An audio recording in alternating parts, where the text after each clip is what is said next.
Hello दोस्तों, स्वागत है आपका हमारे YouTube channel learning with BCC point में। तो ये वास्तविक संख्या का पार्ट 2 वीडियो है। पार्ट 1 वीडियो इसका जो है बना दिया गया है, डिस्क्रिप्शन में आप वहां से जाकर के आसानी से देख सकते हैं। तो चलिए हम स्टार्ट करते हैं। हमारा अगला क्वेश्चन है 6ठा नंबर। यूक्लिड विभाजन एल्गोरिदम का प्रयोग करके 135 और 225 का HCF यानी कि मौसा ज्ञात करना है, क्या होगा। ठीक है, तो यहाँ हम किस विधि से बनाना है? यूक्लिड विभाजन एल्गोरिदम विधि से। सबसे पहले कोई भी प्रश्न बनाएंगे तो उसके पहले हम हल जरूर लिखेंगे। बनाना है यूक्लिड विभाजन एल्गोरिदम से, तो उसका यूक्लिड का पहले नाम लिख देते हैं, यूक्लिड विभाजन एल्गोरिदम।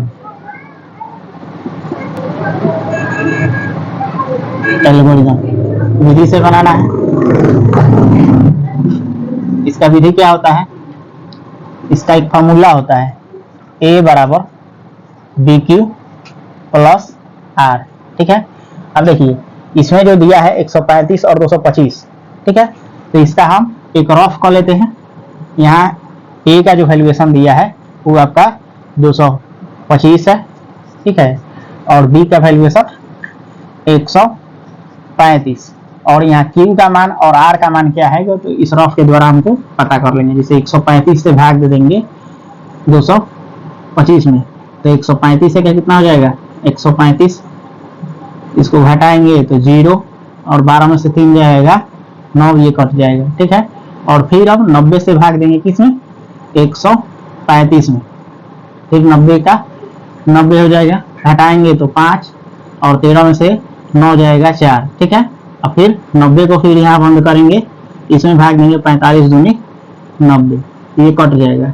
भाग एल्गोरिदम विधि में क्या होता है कि जब तक शेष रिमाइंडर 0 नहीं आ जाए, पूरा कट नहीं जाए, तब तक इसमें भाग देते रहते हैं। अब ये हो गया आपका 135 जो हो गया A का मान। ठीक है, 135 जो हो गया वो आपका B का मान हो गया। A का मान जो हो गया 225 आपके बीच वाला हो जाता है।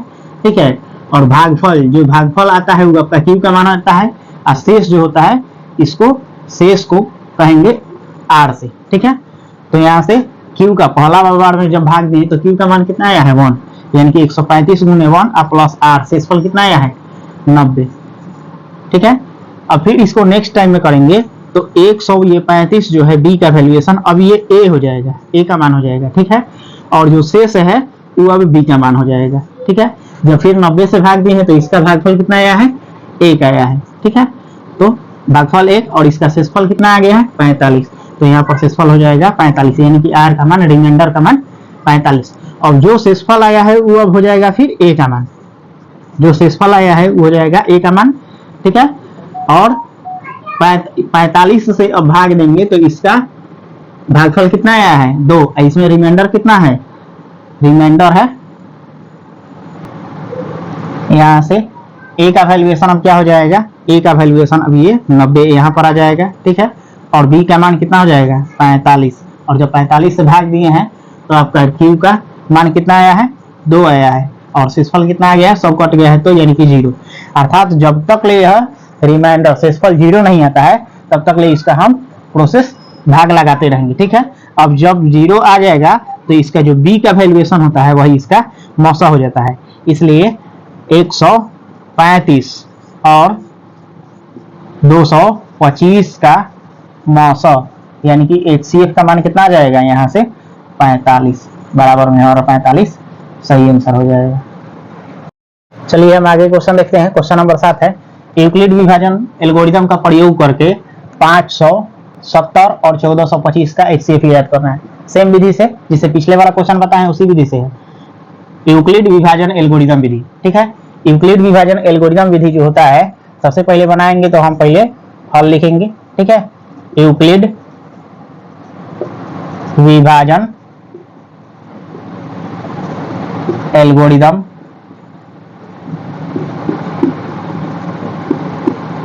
विधि से। ठीक है, इसी विधि से इस प्रश्न को हल करना है। जब इस विधि से पूछेगा तो इसी विधि से बनाएंगे। इस विधि क्या होता है? फॉर्मूला A बराबर BQ प्लस R। ठीक है, इसमें क्या करेंगे कि जो बड़ा है, जो सबसे बड़ा होता है वो A का वैल्यूएशन हो जाएगा।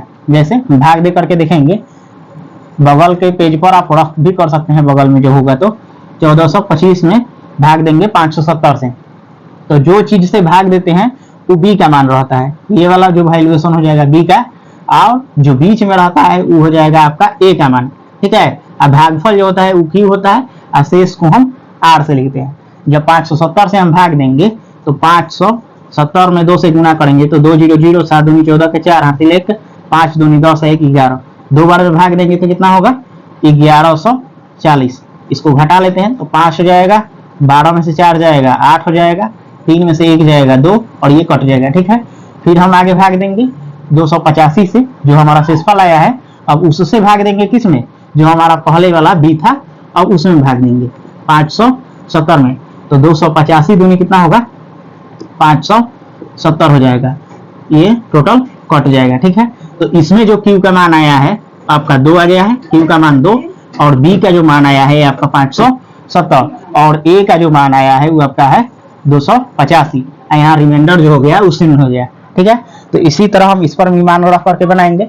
हमारा ए का जो वैल्यूएशन क्या होगा, बीच वाला, यानी कि जो सबसे बड़ा रहता है वही हमारा ए का मान हो जाएगा, यानी कि 1425 है, और बी का मान कितना हो जाएगा जिससे हम भाग देते हैं 570 हमारा हो जाएगा, ठीक है। और जब भाग दिए हैं तो हमारा भागफल कितना आया है, भागफल हमारा आया है 2, यानी कि क्यू का मान हम लिखेंगे यहाँ से 2, और शेषफल का मान यानी कि शेष कितना आया है तो 285, तो 285 हमारा क्या हो जाएगा शेषफल, यानी कि आर का मान हो जाएगा, ठीक है। अब जो पहले बी का मान था वो अब हो जाएगा फिर ए का मान, यानी कि 570 जो हमारा है अब ए का वैल्यूएशन हो जाएगा, ठीक है। और जो इसमें शेष आया था पहले वाला स्टेप में वो हमारा हो जाएगा बी का मान 285 हमारा बी का मान। और फिर देखिए 285 से जब भाग दिए हैं, ठीक है, 570 में, तो हमारा भागफल कितना आया है 2 आया है, यानी कि इसमें भागफल हमारा 2 आया है, और रिमाइंडर शेषफल कितना आया है, आर का जो वैल्यूएशन आया है पूरा कट गया अर्थात 0 आ गया, ठीक है। तो ये 0 हो गया। अब इसमें क्या करते हैं कि जब तक ले 0 नहीं है, भाग एल्गोरिथम विधि से जब सॉल्व करते हैं, जब क्वेश्चन बनाते हैं, जब तक ले 0 नहीं है तब तक ले हम इसको सॉल्व करते रहेंगे, ठीक है। जैसा ही 0 आ जाएगा तो इसका बी वाला जो वैल्यूएशन हो जाएगा ना वही इसका मौसा हो जाता है, ठीक है। तो इसलिए 570 और 1425 का भाग एल्गोरिथम विधि से मौसा कितना हो जाएगा, भाग एल्गोरिथम विधि से मौसा इसका जो हो जाएगा लास्ट में जो बी का वैल्यूएशन आता है वही इसका मौसा हो जाएगा, यानी कि 285 इसका मौसा हो जाएगा, ठीक है। तो इस तरह का जो क्वेश्चन है जो इस भाग एल्गोरिथम विधि से ही बनाया जा रहा है, इसी तरह का 2-4-5 क्वेश्चन करा देते हैं जो कि आप बार बार समझ जाइएगा एक क्वेश्चन को, तो आप इस तरह से अनेकों क्वेश्चन बना सकते हैं। चलिए हम अगला प्रश्न स्टार्ट करते हैं। हमारा 8वां नंबर क्वेश्चन है, यूक्लिड विभाजन एल्गोरिथम का प्रयोग करके 963 और 557 का बताना है कि इसका HCF क्या होगा। सबसे पहले बनाने के पहले हम क्या लिखेंगे, हल लिखेंगे, ठीक है। अब यूक्लिड विभाजन एल्गोरिथम के प्रयोग से बना रहे हैं तो इस चीज का हम नाम लिख देंगे यूक्लिड विभाजन एल्गोरिथम विधि से, एल्गोरिथम विधि से, ठीक है। अब यूक्लिड विभाजन एल्गोरिथम का विधि क्या होता है, तो इसका एक फॉर्मूला होता है A बराबर BQ प्लस R, ठीक है। जो A का वैल्यूएशन होता है, जो इसमें सबसे अधिकतम जो मान होता है वही A का मान होता है, और जो कम मान होता है वो B का मान होता है। तो हम एक रफ कर लेते हैं, ठीक है, रफ कर लेते हैं। रफ में यहाँ देख लेते हैं जो सबसे बड़ा है उसको अंदर लिखेंगे, यानी कि 963, इसमें भाग कितना से देंगे 657 से, ठीक है। ये जो हो गया आपका B का मान हो गया जिससे हम भाग देते हैं, और जिसमें भाग देते हैं जो बीच में रहता है वो आपका A का मान होता है, जो भागफल आएगा वो Q का मान हो जाएगा, जो शेष आएगा वो R का मान हो जाएगा। इसको भाग देंगे तो एक बार में ही भाग लगेगा, 657 एक 657, ठीक है। इसको घटाएंगे 13 में से 7 जाएगा 6 हो जाएगा, इसको घटाएंगे तो 0, और 9 में 6 जाएगा 3, यानी कि 306 आएगा। फिर इसको 657 को हम क्या करेंगे, ब्रैकेट के बंद कर भाग देंगे, तो यहाँ से भाग देंगे तो 306 दूनी कितना हो जाएगा 612 हो जाएगा। इसको भी घटा लेंगे तो यहाँ 5 और 5 में से 1 घटाएंगे तो 4, ये कट जाएगा, ठीक है। अब क्या करेंगे 45 से फिर भाग देंगे हम 306 में भाग देंगे, ठीक है। 45 से जब भाग देंगे तो 45 छक्के देखते हैं क्या गुना करके क्या आ रहा है, तो 6 5 30 हो जाएगा, 30 के 0 हासिल 3, अच्छा 24 3 27, कितना आया 270। तो 45 में 6 से 6 गुना करेंगे तो हो जाएगा 270। इसको घटाएंगे तो 6 और 10 में से 7 घटा देंगे तो 3, ये कट जाएगा। फिर 36 से भाग देंगे 45 में, एक बार में करेंगे तो 36 का 36, 15 में से 6 घटाएंगे तो 9, ये कट जाएगा। और फिर 9 से भाग देंगे किसमें, जो 36 बच गया है उसमें, तो 9 चौके 36, ये क्या हो जाएगा, पूरा कट जाएगा। अब जो यहाँ शेषफल भागफल आता है उस क्यू का मान होता है, सब में जो जितना भागफल आया है वो सब क्यू का मान है, ठीक है, सब क्यू का मान है। जो शेष बचत गया है वो आर का मान है, ठीक है। अब उसी तरह इसमें हम सेटअप कर लेंगे। यहाँ सबसे जो बड़ा वाला वैल्यूएशन है 963, ये हमारा ए का मान हो गया, और बी का मान कितना हो गया 657, ठीक है। और जब 657 से हम भाग दिए हैं तो हमारा भागफल कितना आया है, 1 आया है। तो क्यू का जो मान है यहाँ पर, क्यू का मान वो 1 हो जाएगा। आर का यानी कि भागफल कितना आया है, आर बराबर आया है हमारा 306, तो आर का मान हो जाएगा 306, ठीक है। अब ये जो बी का जो मान था वो अब फिर हो जाएगा अब ए के मान में, ठीक है। और जो शेषफल आया है वो हो जाएगा अब बी का मान, ठीक है। और फिर इससे जब भाग दिए हैं 306 से भाग दिए हैं तो फिर भागफल कितना आया है, क्यू का मान 2 आया है, तो क्यू के स्थान पर यहाँ 2 हो जाएगा। और शेषफल आर का मान कितना आया है 45 आया है, तो यहाँ 45 हो जाएगा। फिर अब जो बी का मान यहाँ पर है वो अब इधर आ जाएगा और ये हो जाएगा क्यू का मान, ए का मान हो जाएगा। जो यहाँ बी का मान था वो अब ए का मान हो जाएगा, ठीक है। और जो यहाँ भागफल आर का जो मान है वो हो जाएगा बी का मान।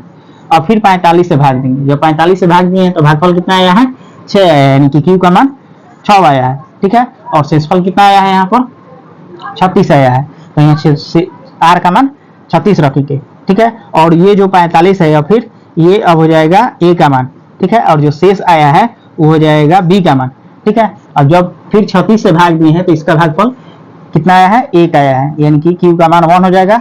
और इसका शेषफल कितना आया है 9 आया है, आर का मान 9, ठीक है। और ये जो 36 है अब बी का मान, ये हो जाएगा अब ए का मान। और जो इसमें भागफल आया, शेषफल आया है आर का मान, वो हो जाएगा बी का मान। और फिर जब 9 से भाग दिए हैं तो इसका क्यू का मान आ गया है, भागफल आ गया है आपका 4 और शेषफल रिमाइंडर आ गया है आर का मान 0, सब कट गया है तो 0। यानी कि भाग एल्गोरिथम विधि में जब तक 0 नहीं आता है रिमाइंडर, जब तक आर का मान 0 नहीं आता है तब तक इस प्रोसेस से हम भाग देते जाएंगे, ठीक है। और जब रिमाइंडर 0 आ जाएगा तो इसका जो बी का वैल्यूएशन होता है वही हमारा मौसा हो जाएगा।